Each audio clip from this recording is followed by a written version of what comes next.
Hey, everybody. It is Bob here. Bob Saget's here for you. And I am. And it's been a difficult time. We're all going through a difficult time. And some of us are not. And that's a treasured moment if you're enjoying your family and you're healthy. And you're not being taken in too much by the news that can be so hurtful for so many people because it's so upsetting and all the stuff that's going on in the world. So I wanted to laugh. I just wanted to have a laugh, and it's going to be R-rated, so no kids, okay? I'm in enough trouble. Gilbert Gottfried is my guest. It's his second time on the show. The only other person I've ever had a second time was Joel McHale, dear, wonderful man. And Gilbert has made me laugh for many years with his improv and esotericness, and it's not a word. And he loves to laugh like we laughed in junior high at just dirty, dumb shit. So if you're under 16, I'd say don't listen to this. Do not. If you're a parent, don't let your kid listen to this. This is not Iago the parrot from Aladdin. This is Gilbert Gottfried. He's from many years of many different movies and many of the Comedy Central roasts, including mine, where I'll never forgive him. Oh, man, what a life. But he is a dear, dear man, and he's in Florida right now, and he's down there with his wife and kids, and he has his Gilbert Gottfried's, what is it, Colossal Stupendous Podcast. You know what it is. I say it when I'm talking to him, we'll be bringing up his podcast, which is really funny, and he's got great people on it. He's had so many legends on it. And he also has gilbertgottfried.com, and you can go see him on the road and do stand-up. He's still doing dates, and you want to see him. He is just, he is guaranteed to be funny and irreverent. And I don't know what to say. He's my friend since we're in our early 20s. He makes me laugh. This is going to be filthy, so forgive me. And it's not my fault. It is, because I wanted to talk to him because I needed a laugh. Here he is, Gilbert Gottfried.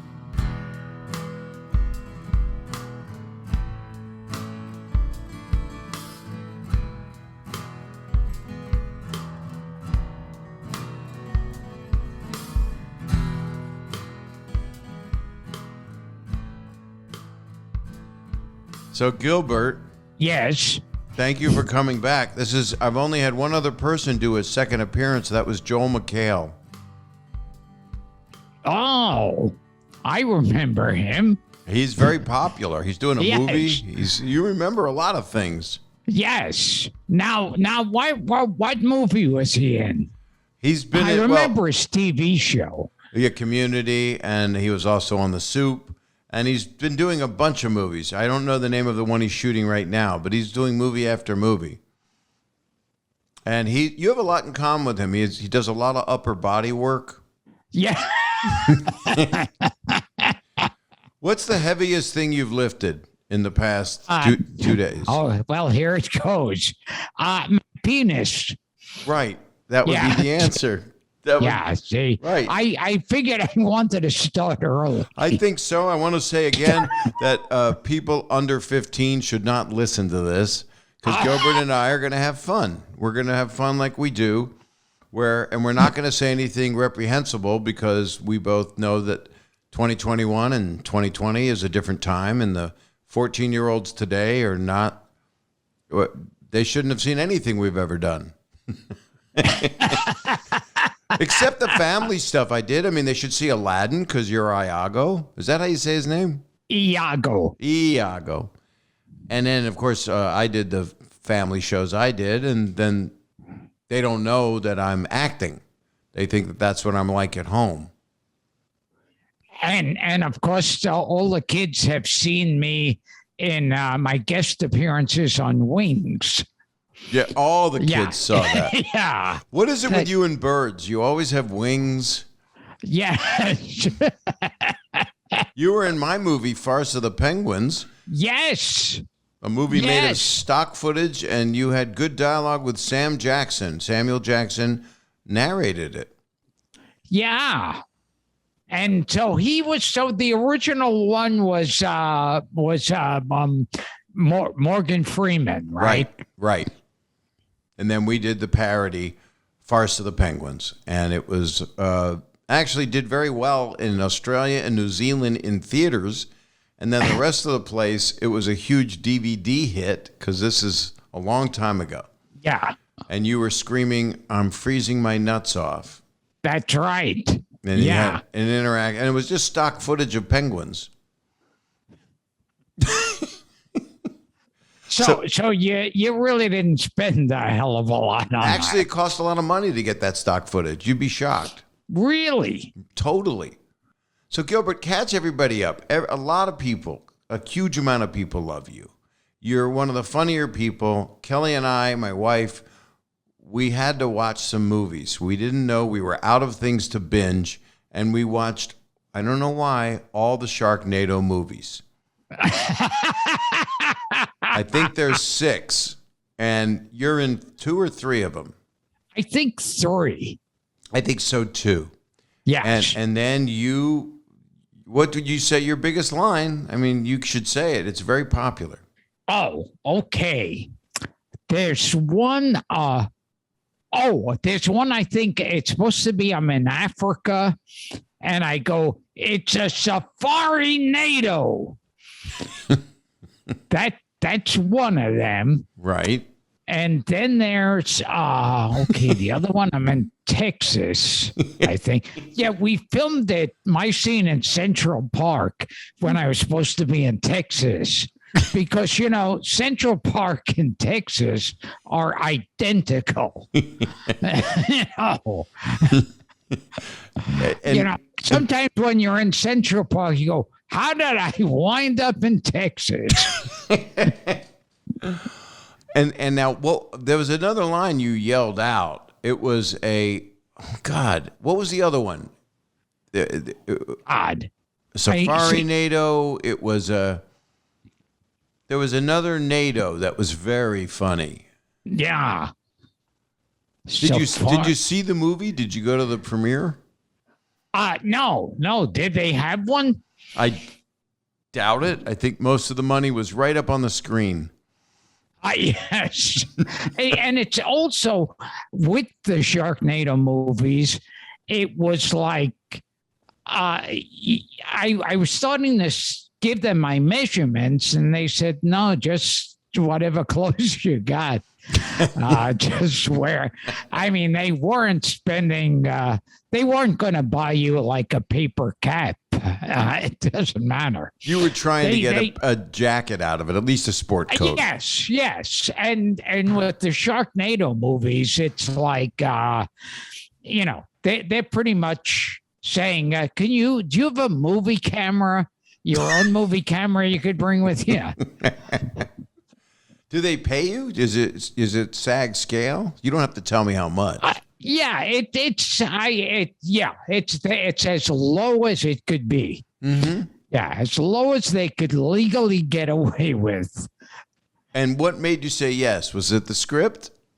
I read the script and I fell in love. Was there a script? Yeah, there was a script. And to show you the care that's put into it, in the first one, they filmed me getting killed by the sharks. Right. And then I watched it on TV and I wasn't killed. And I asked them about that. And they said, well, in the version that you buy, you get killed. On the TV version, you don't. So it was a lot of care was put into that. It's good to have options. Yes. Did they use the same stuff for another one of the Sharknado movies? Well, let's see. Did they use shoot you one day and then put you in 2 different movies with the footage? No, they brought me back for the other times. So the first time, like I said, Central Park. The second time, I was on a balcony in Manhattan and in Midtown. I was on a balcony, and that was Africa, I think. Mm-hmm. because they had, really tall buildings in Africa, in the Congo. Right. You'd be surprised the amount of construction going on there. And so that was Africa. And then, see, my character was Ron McDonald. And then I came back, I think, as Rick McDonald, which was my character's father. And they filmed my scene in black and white. Oh, man. I remember it vaguely. I mean, we watched those movies. I think we were drinking wine because that's the way to watch those movies. They're if you don't want to be thinking. Yeah, it's like, well, the Sci-Fi Channel, they were specializing in the really, like, I just recently, they reran Six-Headed Shark. Yeah. That was one of them. And then, Sharktopus. Yeah, I saw that. Yeah. We have a friend that was in that, Kelly and I. She was very good in it, and they paid her for the day, and they don't give you much direction, I'm told. No. Do you have a cold? I see you wiping your nose. Is it just normal? No, I've been doing coke. Yeah. So, how much? When do you start doing it? Yeah. In the morning? Early as possible. Right. Now, isn't it sad that we're in a world that you said that as a joke and that people would take that seriously? They would think you meant that.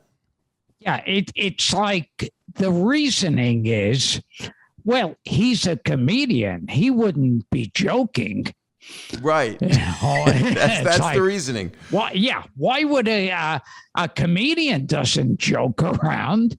No, they're the newscasters. Yeah. You're basically a reporter. You're a journalist for the Earth. Yes. Well, you've ruined my career several times. Yeah, thank God. Well, see, with my career, there's nothing left to ruin.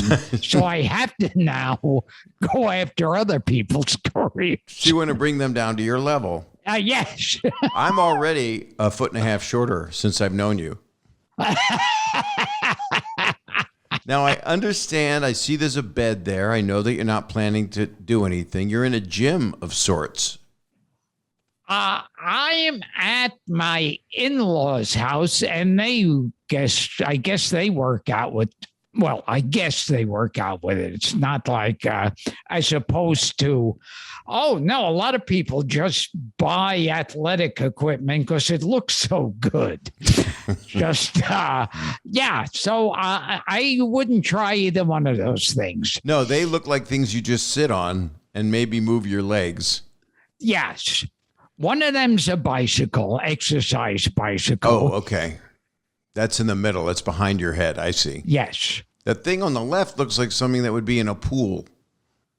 It's your right. No, that is one. It looks more like a torture device to me. It looks like it should have been, if it wasn't already, in 50 Shades of Grey. It's the thing you swing backwards and you hang from your ankles. And this is, everybody listening, he's being very serious and giving you the news. Yes. This is all factual because we don't know what jokes are anymore. And I should warn you in advance that this is very shocking footage we're about to show. And that's what I love about the news is like they warn you in advance that this is shocking and tasteless. And that's what they're actually saying. Come on, it's shocking and tasteless. You want to see this.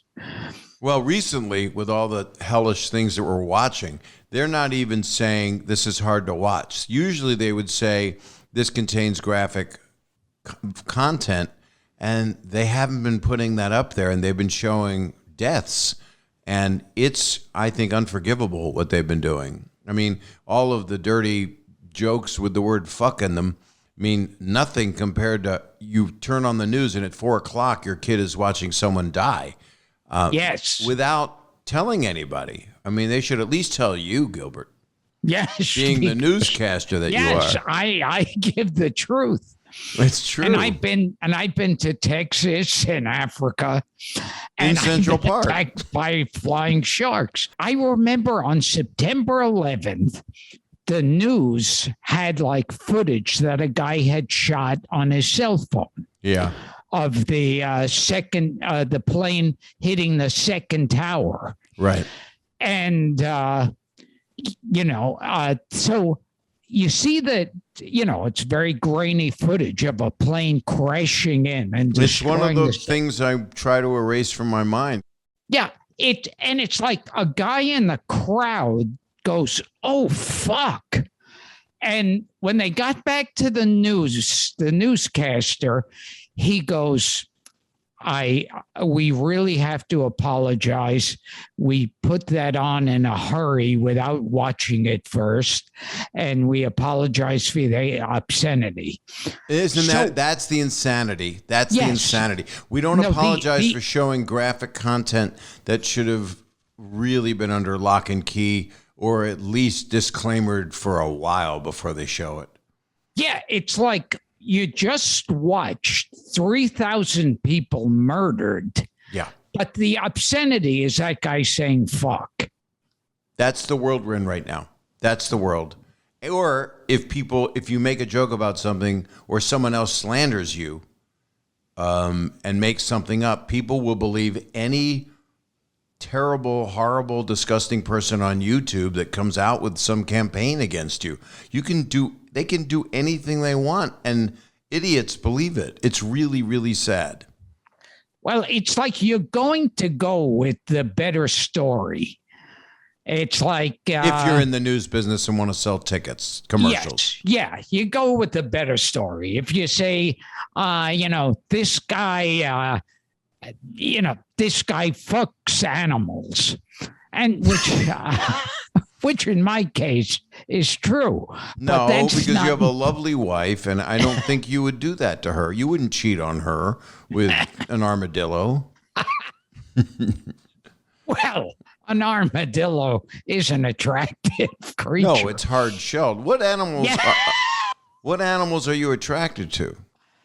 People are already going to be responding. Now, before we get into that, in Dracula, right? He's there in like Transylvania, and they show the inside of the castle, and there are armadillos walking around. Because, Transylvania is where you find armadillos. That is true. That is where they are, because armadillos don't want to have their blood sucked. So you have to have a hard shell skin. Otherwise, a vampire would pick you up and take a bite in you. But an armadillo or a porcupine would be protected. Yes, I thought you were talking about Larry Fine of the Three Stooges. That's funny that you bring that up, because I always bring him up. Yes. I've only got 6 things I talk about. Let's get to something that I think is more pressing.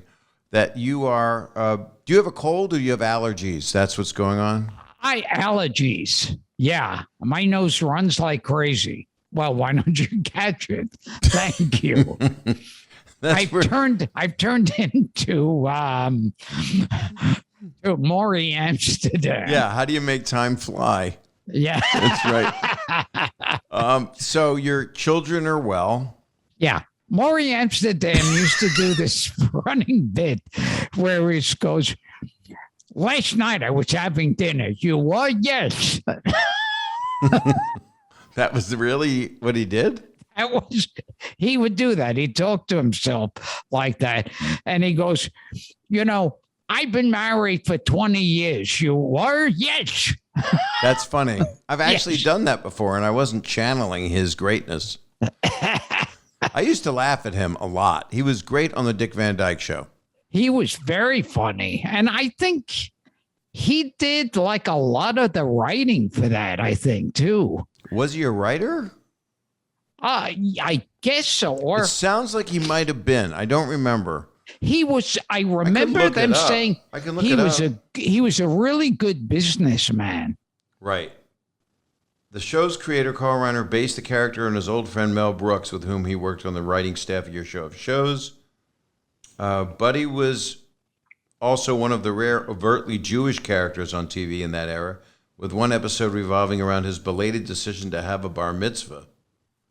It doesn't say whether he was a writer or not, but it does profile him. I just on my podcast, Gilbert Gottfried's amazing colossal podcast, which I've been on, and I love your podcast. I love it.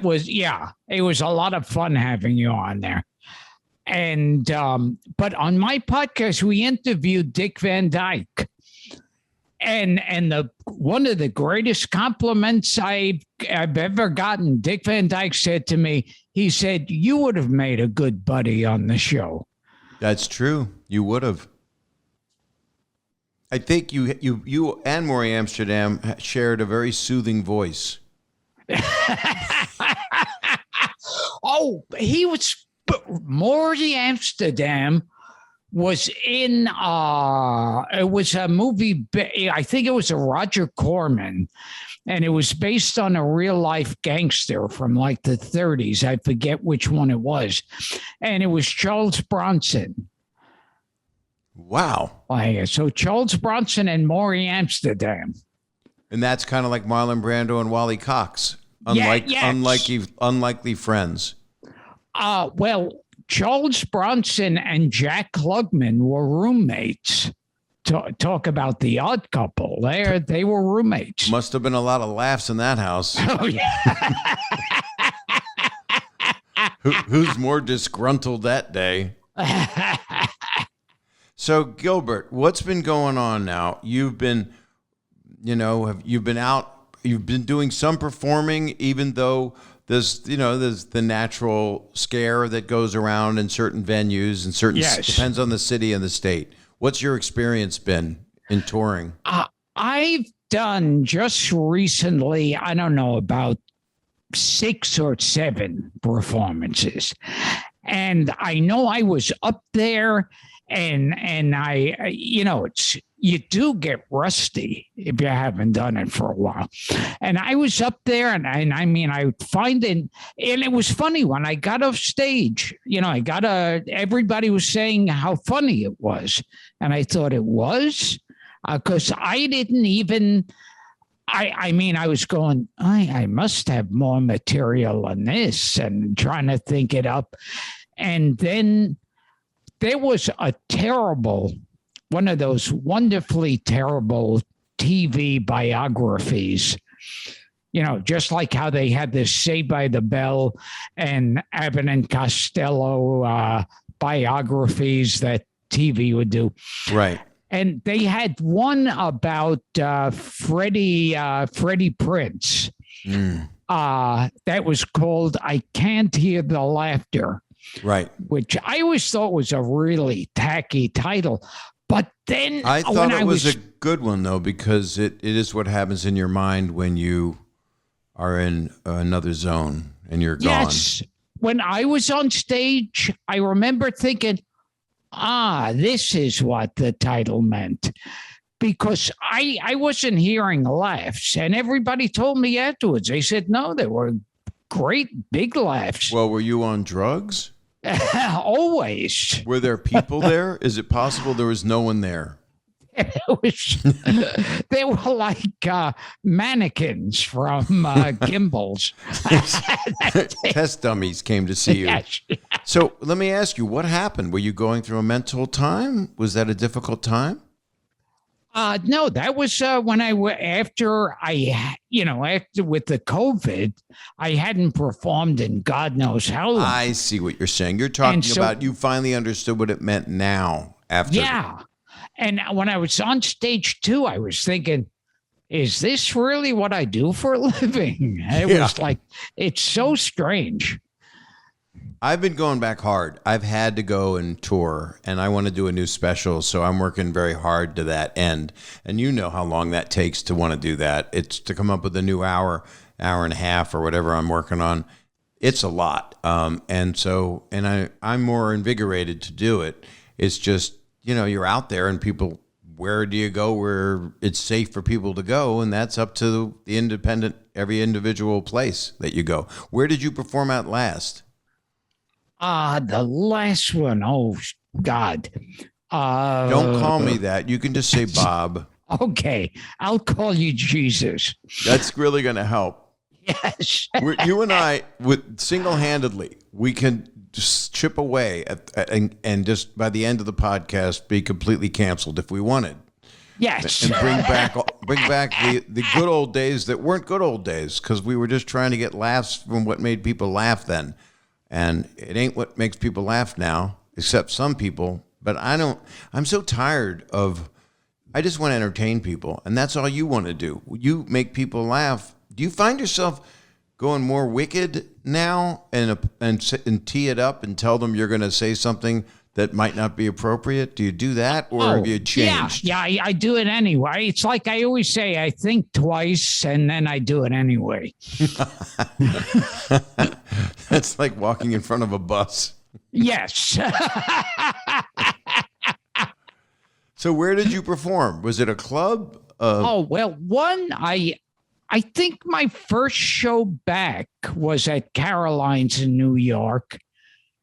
And then I did, I think I did one in Connecticut and like two in Florida. I get it all mixed up.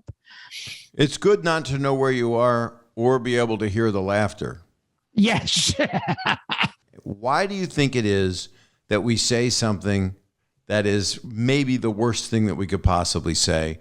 You're just not a person that would act on any of the stuff you talk about, but it's dark humor. What do you think that is so hard for people like us? What is it that happened to us as kids or teenagers that made us go there?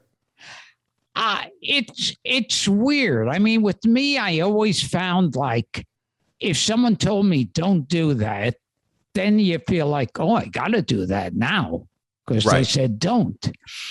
And you're not talking about sex. You're just talking about don't say that. Don't. Yes. I want to be clear that you're not a person. You always knew. I've known you since we're in our early 20s. You always knew that no means no. Yes. Except when I told you no. Yes, there was that one time. That was in the bathroom at Catch, if I recall. Yes. I was just at the urinal minding my own business. Yeah, and a lot of times to this day, people go into that urinal and say, this stall is where Gilbert Gottfried fucked Bob Saget. How is that? That wouldn't even be possible, I don't think. There's no step stool in there. I mean, they'd have to turn a trash can upside down. And, there's that little thing, Catch a Rising Star doesn't exist. Yes, but they saved the stall. and now it's even got a plaque. That my head was banging against? Yes. And it's like there's a drawing of us fucking that was drawn by Al Hirschfeld. So it's an honor. What a great artist. He did all the biggest stars on Broadway. But you did all the biggest stars on Broadway. Yes. In different bathrooms. All in that same stall. Oh, and that Catch a Rising Star stall. Yes. Did you ever have sexual relations with anyone at Penn Station? All the time, because you need time. You're waiting for a train, and you've already passed by the magazine shop and the gift shops, and there's nothing to look at. So you fuck someone at Grand Central Station. But it's consensual. You're not doing it against their wishes. No. At first they're surprised, but then they go, "Oh, you were terrific in Aladdin," and then they let me. So this is within the last 20 years. Sometimes when I'm on the train, I'll fuck the conductor because those train rides are really boring. So it's just out of boredom that you do this, but you're not doing anything predator-like. You just go. I don't mean it. It's not out of spite. I mean, I'm trying to get the train to go, and I find trying to get the train to go faster. Yes, is that what you were saying? I find if I ask fuck a conductor, he'll be in a big hurry to finish up that ride. So he will hit. Will he have more coal thrown into the engine? Yes.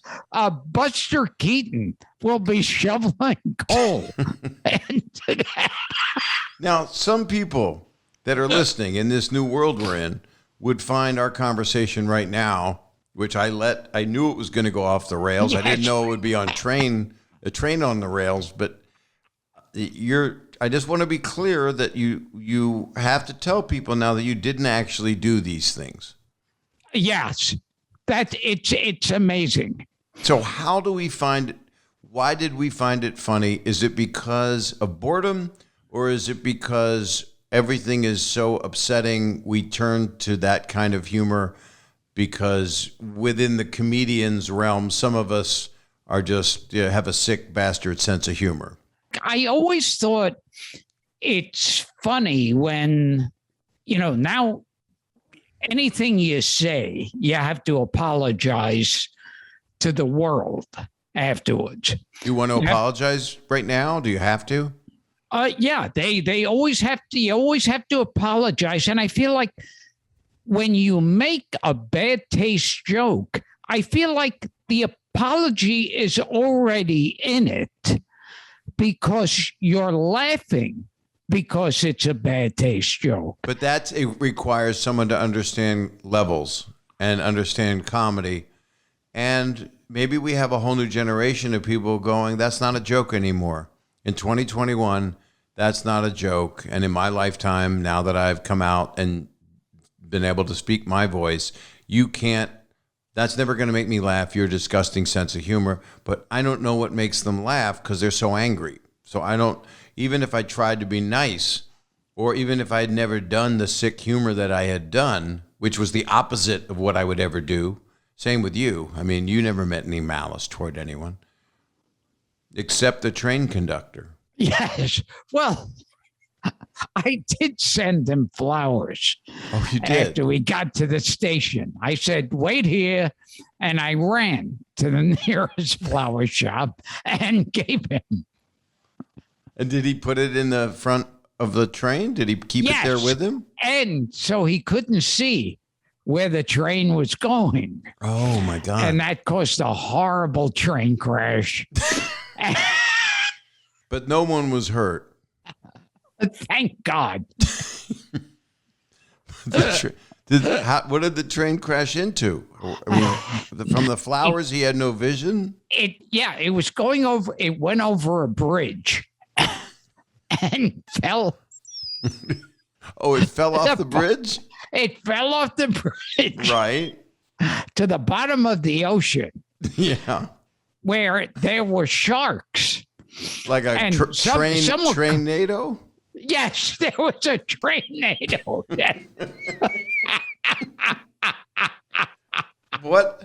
What happened? But nobody was hurt and a train fell off a bridge? Yes. How could no one be hurt from such a tragedy? Well, I meant emotionally. They weren't hurt. Physically? They understood. They all died. But before they died, they said, hey, at least Gilbert Gottfried got to fuck the train conductor. They all said that. Yes, all of them, right before they died. Underwater. Yeah, and they were going, like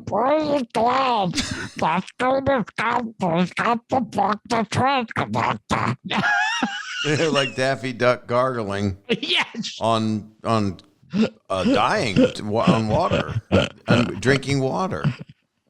So that's nice that they all said that, but yes. I thought that no one was hurt, but it turns out they all died. Do you find that all the people died? The train conductor was hurt when you was left fucking him in the ass. Oh. Oh, so that hurt him. Yes.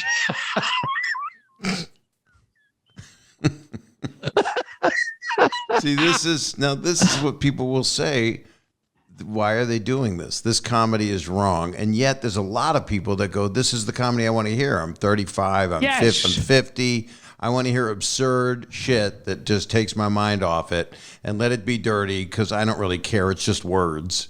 And the idea of Gilbert having sex with a train conductor that goes off a bridge and goes underwater makes me laugh.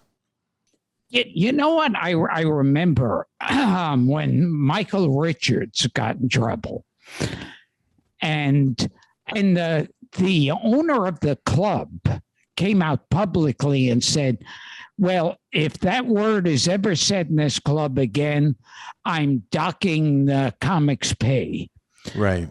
And I was thinking, wouldn't it had made more sense as the owner of a comedy club to say, we don't restrict our comics at all. It might be offensive. It might be shocking. And that would get more people. It's kind of like people wouldn't line up for a roller coaster if it was advertised as this roller coaster goes very slowly and it doesn't make any drops or sharp turns. But they would maybe not go on it if they were told that racial epitaphs would be yelled at them the whole time they're on the roller coaster. Because that's why that was a mistaken, sad incident, and it was wrong, and I always liked Michael, and I think that came out of a very messed up moment of an intersection of and people have talked about it, but it's interesting to talk about it now because it's the last thing that if he had done this right now, I don't think that would have happened. I don't think that word would have been in his consciousness because he was trying to do sarcasm and irony in the middle of a confusion of improv when he excelled. He was not known as a stand-up, though I knew him when he was a stand-up. He would do fun stuff that he used to do on the show Fridays, long before Seinfeld. And, and he was always a kind, funny guy. And things happen to some people on stages. I'm not making excuses because I've never used that word. I've tried not to use any words. People think I've said words on stage I haven't said. Like I don't say them, but they make up stuff and make it worse than it was, or they think that I said things even at my roast that you ruined my life with. But here we are, friends, But even there, I didn't say anything. I sat there and listened. I didn't say anything derogatory where other people were about people that I love, and people think they made up. Everybody made up a reality because they haven't watched it. And so that's a world that we're in where we're factless. Somebody will say, where'd you find that information about COVID? And they say, well, I saw it in a text. It's yes. Like that was in the comments section, so it has to be true. Told by, a 12-year-old that doesn't know who they are. Yeah, like some 12-year-old who nicknamed himself, Captain Bob or something, Captain Joey. Why did he have to have my name? Captain Bob? Because and it would it's like people read the internet and they take it as fact. And you can find anything you want. You could find literally anything you want to believe on there. Does Gilbert Gottfried have sex with parakeets? Yes. The answer is yes. So you don't have to look it up. Because my penis is very thin. Is it like really that? It's like a toothpick? Yeah, well, I wouldn't go that far. It's more like a straw. It's like a straw. A straw. So Count Dracula would like it. Yeah. What would you say to him if he saw your straw of a penis? What would you say to Count Dracula? I'd say, hey, look. Well, I'd have a straw for my penis and 2 sunflower seeds as my balls. So it's very small. It's doll furniture. Doll. Yeah, right. And what would you say to Count Dracula? I'd say, Dracula, this is my very thin straw-like dick and sunflower seed balls. And he'd say, I admire greatly your skinny dick and your sunflower seed balls. That's what he would say? He would say that. He sounds Russian. And what would he say anything else, or is that pretty much it? It was just admiration? Yes. That's nice. That you could. It is when you. Yeah, because he's not going to suck your blood or anything.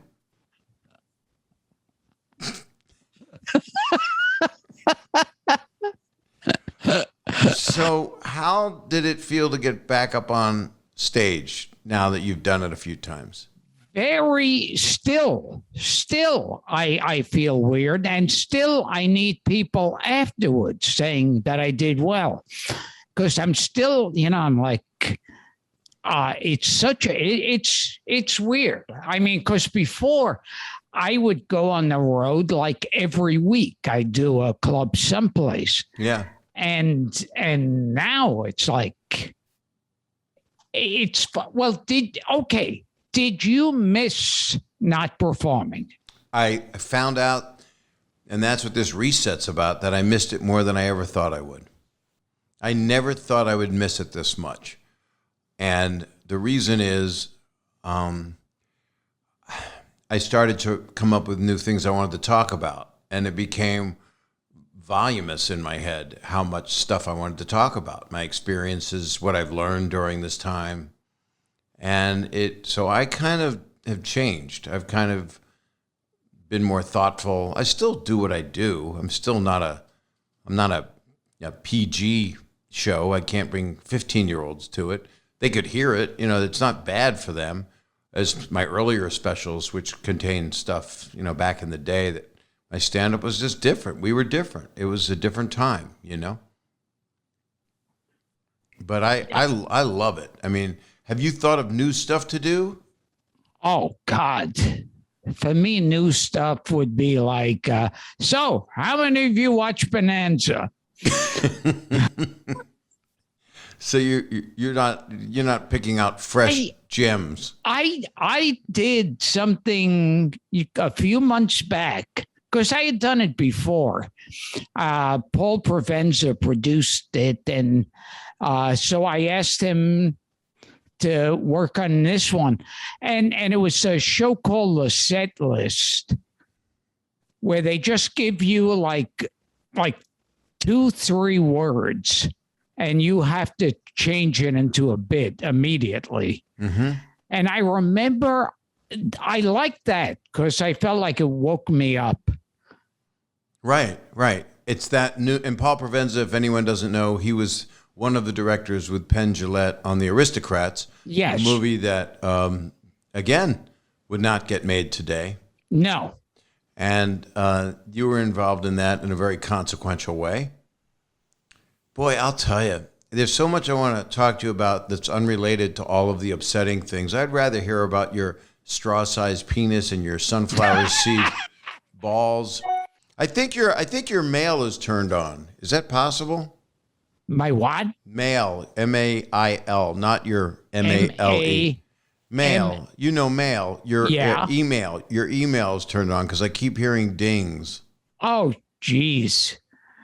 It doesn't matter. It doesn't matter. I have to get my wife because I don't know. No, I think you've had enough of her. Yes. How long have you guys been married?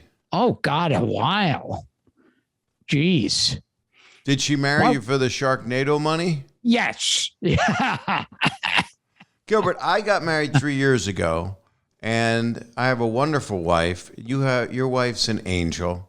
How did you propose to her, or did she propose to you? How did it happen? Yeah, I don't remember any proposal actually taking place. But you got married. Yeah. You had a wedding. Yeah. Where was the wedding? The wedding was in New York. And luckily, she had some like aunt or something who had some mail order, religious thing that she could perform weddings. Right. So we didn't have to pay for it. And we just had mostly immediate family. The ones that show up fast? Yes. Yeah. Yeah. You just add water and they show up. They're an instant family. I remember my father used to have a hardware store, and I found something there, these little packets, and the packets said on them, "Instant pussy," and I, of course, as I would do today, immediately found some water to put it in. And then, of course, it unfolds and it's a piece of felt in the shape of a cat. Oh, that's a good one. So it starts filthy and turns into just a silly little pun. Yes. Puns are, people make fun of dad jokes and then they make fun of dick jokes. And I always go, well, you're not trying to think of one, Yeah. But those are the jokes that you and I kind of were raised on. I was raised on those jokes. Yes. Yeah. I always, I'll put up, one thing I do on my Twitter is I'll put up like a really bad pun and like what war was fought with juice cans? Vietnam. And did you make that up? I made that one up. I'm very proud of that one. I think it's very good because it's an ad for V8, and it brings you back to another war that is incredibly painful. Yes. But I always, after each joke, I'll say, like, whatever the subject was, I'll go, I really apologize to any juice cans who I've offended. Right. Because we are in a time right now where, are you kind of out of that realm where you don't feel like you're offending anyone right now? Are you getting any of the herd coming after you for anything? Or are you kind of clean of that right now? Well, it's funny. I've always said about the internet that the internet makes me feel sentimental about old-time lynch mobs. Because at least with, the old-time lynch mobs, you had to put your shoes on, go out, get your hands dirty, and deal with other people. And now lynch mobs are, sitting in your underwear on the couch or waiting for your coffee at Starbucks. And you go, let's form a lynch mob. So I said that on some show and they quoted it on the internet.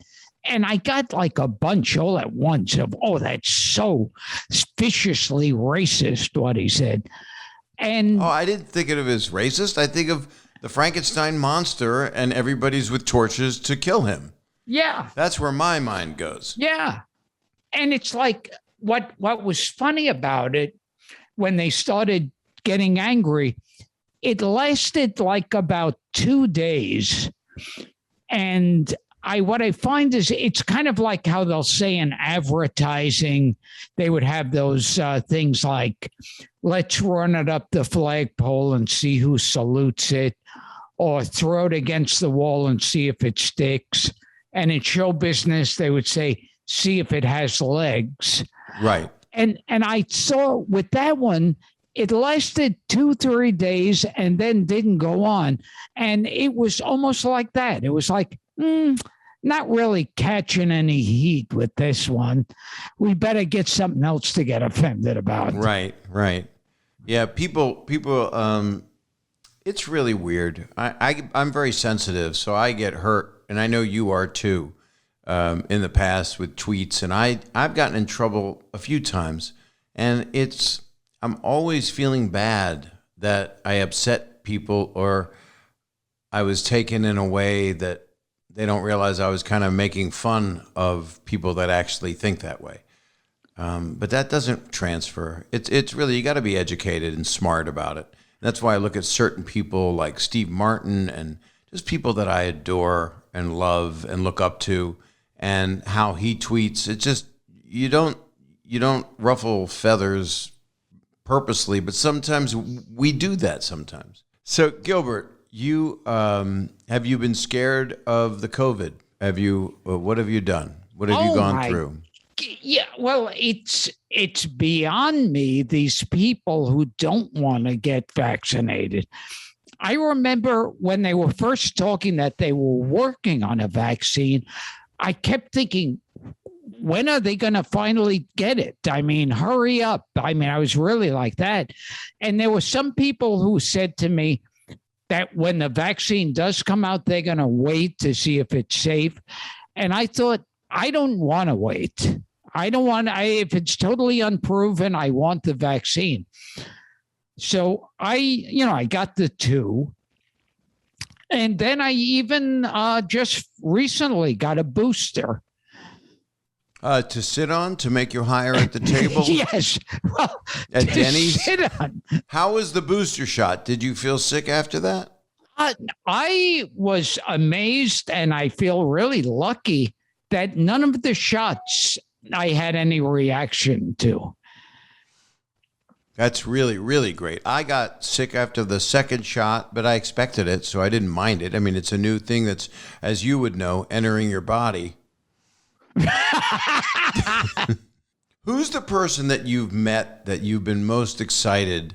Because you've met a lot of people. People don't realize that you have been around and you've been in a bunch of different projects, movies and roasts and stand-up, and you've met everybody. You've met a lot of people in comedy, especially.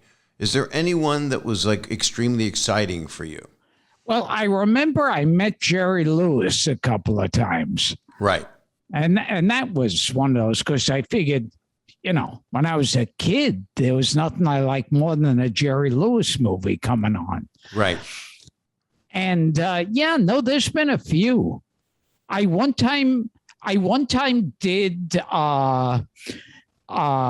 Politically Incorrect, and I was there. I did the show with Anthony Quinn. Oh my God. Yeah. That was pretty good. Was he friendly? Very friendly, yeah. He even hugged me. I was on that show. Bill Maher really knew what he wanted to do with his career, and really, that show, Politically Incorrect, was really strong.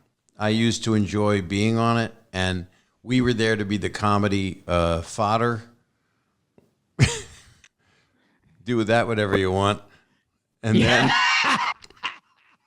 what do you do with the news, Gilbert? Do you watch it? Do you and Dara watch it? The funny thing, just getting back to the vaccine, is that when I got the vaccine, I remember there was a 2-3 week period where I said I had a sigh of relief, thinking, oh God, well, that's all over with, that the pandemic and everything. Mm-hmm. Now everything will go back to and now they've got a new strain of COVID. And so it's not good to strain, because you'll get a hemorrhoid. No, it's going to keep wanting to live, this stupid ass thing, and keep morphing. And but everybody gets different facts and makes up what facts are convenient for them. And that's what's so disturbing. It's like, what's your source? and then I'll hear what the source is, and I'll go, well, that's just some really weird small source. I looked at the source, and then you look at the big source on the big network, and you go, well, they don't know what they're talking about. What's their source? And they just heard from somebody. I mean, with the stuff the horribleness, the sadness that's going on in Afghanistan, I listened to reporters. I didn't see the report, but I had CNN on the car radio, and I couldn't hear the person talking because the wind was blowing so heavily. And I was like, well, someone should tell her that they can't hear her or cup her hand over the mic. There's things you can do, but it's almost like you're scared for their lives that they're over there. But then you're also wondering, it doesn't sound like the news used to sound. It doesn't sound like someone's over there often they're putting their life in danger. That's one thing. But the other thing, it just sounds like you're talking to a friend from high school. It doesn't sound as official as it used to sound. Well, that's something I always think of also with the internet. It's like growing up, there were commentators and newscasters and writers and columnists that you knew. You listened to that guy and he knows. And now everybody has got a platform. Yeah. Everybody, becomes the expert on everything. Yeah. And then it's angry people. And when I'm faced by the angry mob, once I get over being hurt, if it was directed at me, then I start to do what you do, which is disconnect and just go to Sillyville. Think of the silliest thing. Is that what you do with your kids to cope? Yeah. I do silly stuff with them, and then they get annoyed. They love you, Gilbert, and I've seen that, which is really sweet. It just makes me feel good. Yeah, you can't do jokes about it. It's just actually a nice moment. It's a nice moment. It's a nice thing. Every now and then someone says something sincere, and I go, oh, shit. How do I handle this? And the answer is, how old are you now?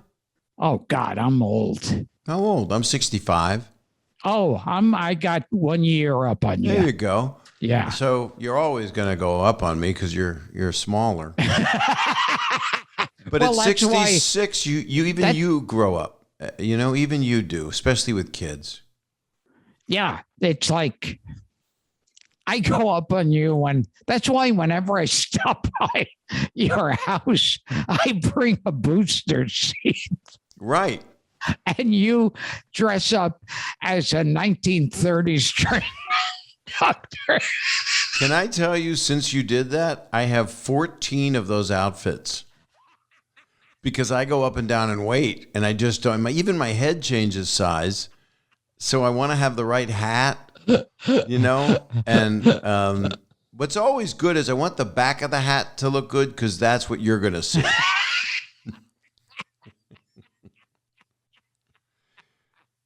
So this is how people like us, I'm more serious than I used to be, and I'm more sensitive than I used to be, and yet I'm also kind of stronger in that if people are making up shit and lying, I'm just not going to hear it. They need some good parenting to tell them not to believe a bunch of garbage, whether it be the news or whether it be personal attacks or whether it be just dangerous for other people. That's, I was watching something today because on my podcast, I'm going to have the guy who wrote the book, Five Came Back. It was about when they sent these top movie directors like Frank Capra and John Huston and William Wyler to document World War II. And then they had another thing with it. Five Came Back, the references. And it was a whole thing, all the film clips of the Holocaust. And it's like you go, whoa, just when you thought yeah, it couldn't get worse. It just gets worse. Yeah. And people thought after that, we would never see anything that horrible again. And the people don't realize that wasn't long ago, the Holocaust. Yes. And all of the things that have happened in the past 2 years that people have brought to our attention, of all of the malicious things that have been done to different religions and cultures, it's all tragic, and it's all very hard to turn the needle and make it 180 degrees different, because people are not liking each other. People are not looking for peace between people. No. And hatred is enjoying itself. And so the answer is, I keep saying that comedians are fourth responders, that we have a job. Yes. To make people laugh. And what you do with train conductors, I think. Let me ask you again, Anthony Quinn. Was there another star that comes to mind that you met, or writer, or political? I met Rod Steiger. My God. And what was he like? He didn't seem to be like a very overt, friendly person. No, I mean, he was. I mean, I didn't spend that much time with him, just like a short. He was backstage also at Politically Incorrect. Politically, yeah, but he wasn't on the same episode I was on, and I met him backstage, so he spoke very briefly. But he's one of those a lot of people who I spoke to didn't like. That's nice to hear about that. Yeah. Who's the person besides Jerry Lewis that you've spent time with that you liked the most? Oh God. Let's see. It's a lot of people. Yeah. I mean, we were both friends with Robin. Yeah. Yeah. And I once did. Well, you worked with him too, and that was. I once did. I had a part in a movie that was Richard Pryor. And when I got on the set, he acted like he was a starstruck kid, meaning like the biggest star he ever met. He knew everything. He knew more about my career than I do. Doesn't that makes me want to cry? Yeah. Because he was, you had more of a career than when I worked with him, because I was 26, but he made me cry because he was so open and had such a wondrous, he had both the childlike quality and the badass quality that you don't fuck with him, Yeah. What movie was it? Oh, I didn't make it to the final cut. And it was the last of the Gene Wilder, Richard Pryor comedies, and it was called Another You. And it was originally being directed by Peter Bogdanovich, and the studio fired him, got a new director, and then next thing I know, they fired a bunch of people, and I was one of them, and they scraped all previously shot footage, and then they released it, and the movie was god awful. Wow, I don't even remember that one. No one remembers that one. Jeez. I'm sorry you were cut from it, because it was probably a little better than Sharknado. I wouldn't be so sure. Well, if it's Gene Wilder and Richard Pryor, even at its worst, it's better than a lot of what we've seen. Yeah. Over the years. I mean, they were magic together. The last time I did this podcast, I was talking about birds flying in my window and pecking on my balls. Yes, you did. Yes, you did. Now, Gilbert, do you think this kind of comedy would distance people or make them go, okay, that was enough of that. Now for the future, there's we need a different kind of comedy, They don't want literate comedy because they're mostly illiterate, but they don't want filth for the sake of it, I don't think. Although the people 30 years younger than you and everyone that's, older than you, which is, then there's death. But that older audience and our people 30 years younger than you and me, some people like this kind of stuff. That's just dumbass, adolescent, no different than when we were in 8th grade talking a bunch of dumb shit. Yeah. And the funny thing is, though, when we were in school or when people would be at work or comics at a club, and you could do stuff like this, and it would be like, okay, nobody was offended by it, nobody was outraged, and it was it's like now everything is heard by everybody, and everybody's got an opinion. When do you perform again? Where can people see you next? Well, for that, because I know I have jobs coming up, so they'd have to go to gilbertgottfried.com. Right. Gilbert and Gottfried is Gottfried. Very good, yes. And Gilbert is Fuck. But they can go to gilbertgottfried.com and they can see where they can see you. Yes. And also I do cameos. So you go to cameo.com/Gilbert Gottfried. And there you will do things for people to make them feel good. Yeah. You'll tell them stories. Especially if they're train conductors. Is there a discounted rate for train conductors? And in the cameo, do you tell them what you'd like to do with them if they're consensual?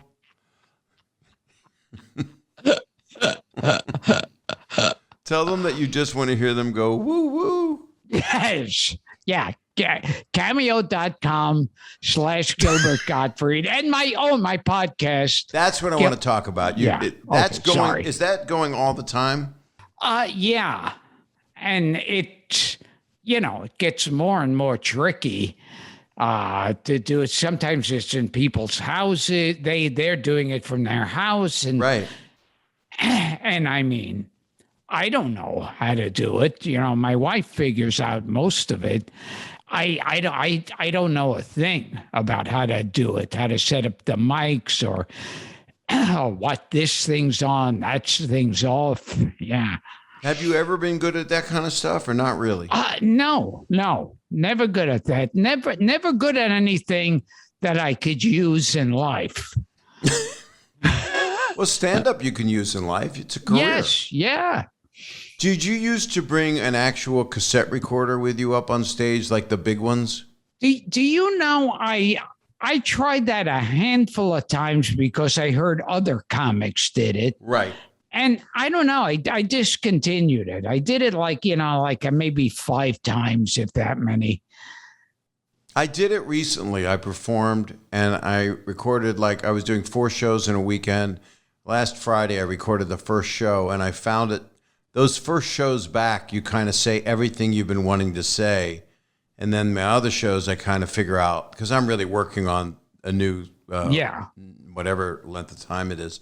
And I will listen to it. I don't like hearing my voice. I would like, if I play it back, I hear your voice. So where do they tell me the full name. It's Gilbert Gottfried's Amazing Colossal Podcast. Yes. And they would just go to everywhere. It's everywhere. It's Apple. I think so. God, I should know this shit. No, it's wherever podcasts are available. They just go in there and find it. I guess so. And who do you have coming up that we can listen to?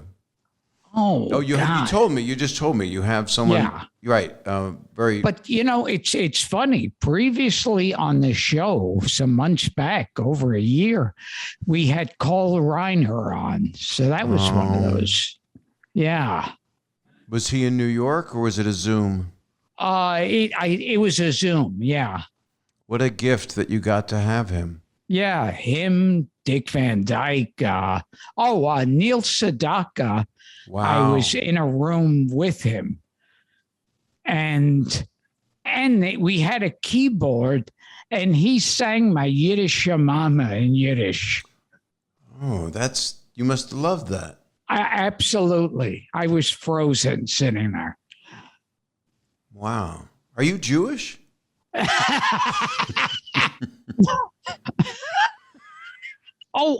We once had Bruce Dern. Ooh. He was great. What did he talk about? Did you go through the whole thing with him? Yeah. I mean, he worked on Hush Hush Sweet Charlotte. So he was working with Betty Davis and Joan Crawford. I forgot he was in that. Yeah. Wasn't that Whatever Happened to Baby Jane? The original was Whatever Happened to Baby Jane. Then they did not really a sequel, but just brought those two back. I thought one of them died in it, in the Whatever Happened to Baby Jane. Yeah, well, yes, but they didn't bring back those characters.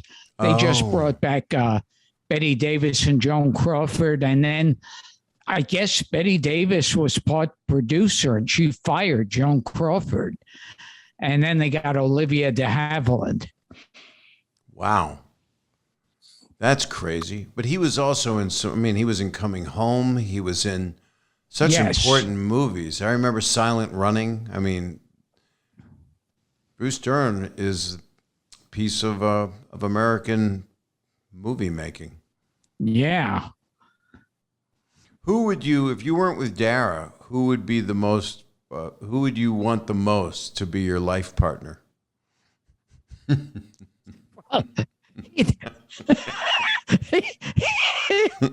would have to work for Amtrak.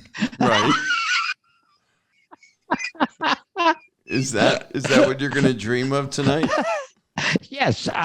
Chubby, bordering on obese, and rosy red cheeks, and like a likable. Santa Claus? You like a Santa Claus? Yes. I'd like if Santa Claus would dress up as a train conductor. Well, that's what Polar Express was, that wonderful Tom Hanks CGI movie. Oh, that's right. But don't make it that guy. Make it you have your own guy. Yeah, I shouldn't have mentioned that. Hey, have you ever had this? Okay, two incidents. Well, two situations. Like I've gotten over the years a couple of like major celebrities' phone numbers where I never called them because I was scared that it's kind of like, you know, how you'd get a girl's phone number and she'd go, oh, here's my phone number and here's my answering machine. Call me. Don't lose it. Call me. And then you call them and it's like, yeah, what do you want? Right. And well, if she has an answering machine, you're in 1982. Yes. But the three people I never called that I remember them offering me their number, and one was Norman Fell. Yeah. And the other, Jonathan Winters. Oh my. And George Carlin. And it's like I would have liked to have spoken to them, but I was always scared. I'm going to call them and go, and they'd go, yeah, what do you want? What are you calling about? Yeah. I was supposed to go to lunch with George Carlin, and he passed away 2 weeks prior. So it was really quite... In my book, I said that's why he passed on, so he could avoid lunch with me. Yeah. One of my favorite lines of his, getting back to the subject of comics, he said, it's the duty of a comedian to find out where the line is drawn and deliberately cross over it. Wow. Yeah. Well, that's your anthem. Yeah. I don't think he meant all of the stuff that you say, though. But he was a prophet. He Yes. said stuff that is so relevant right this minute. Yes. So brilliant, so spot on. And, now it's not even looked at as lefty left. It's just stuff he said. Yeah. And Judd Apatow is making a documentary about him, which I can't wait. It's going to be a work of art, I believe, because George was a work of art. Yeah. But you've made me really happy. I needed a laugh today. And honestly, I will. When my wife says, "What did you and Gilbert talk about?" And when your wife Dara says, "What did you and Gilbert talk? What did you and Bob?" She calls you Gilbert. She talks in third person. She thinks you're Bob. When she asks what we talked about, what are you going to say? First, I'll open with the booster seat. Oh, that's cool. That's out of order, but you think it's a stronger opening because it sounds relevant to the vaccine. Yeah. So you're kind of opening with the news.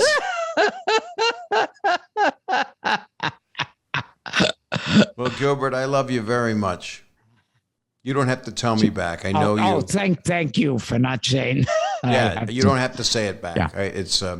I had Ed Asner on the podcast a couple weeks back, and he said, "I just want to tell you, Bob, I like you. I like you very much."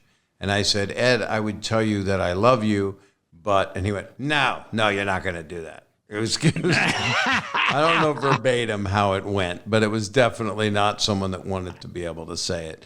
He was on my podcast. He was a lot of fun. How long ago did you have him? Oh, it was a while back. Right. He's still out there, man. He's still punching away for his causes that he believes in. Yeah, autism is one of them. Yeah, because of his kid. We all get through life, and people don't know what other people go through. Do you have a psychiatrist? No, I should. You must have one. I do, but he's scared to talk to me right now. No, I do have one. It's very interesting. He's, I think people, if they can do it, and we also have sponsors that are pretty great you probably have the same one on your podcast. Oh, I think so. Yeah, and it's a good one. I'll say the name. I'm not scared. It's BetterHelp. And they actually, you can call and people can get help because I think a lot of people need help right now. Oh, yeah. More than ever. You don't because you're doing great. You're in a room with a bed and exercise equipment from your in-laws. You get along good with your in-laws? I guess so. That's a good answer. It's an honest answer. Well, I'm going to let you go to bed because it's 3 hours later there. What time do you get tucked into your in-laws' bed? Oh, geez. What?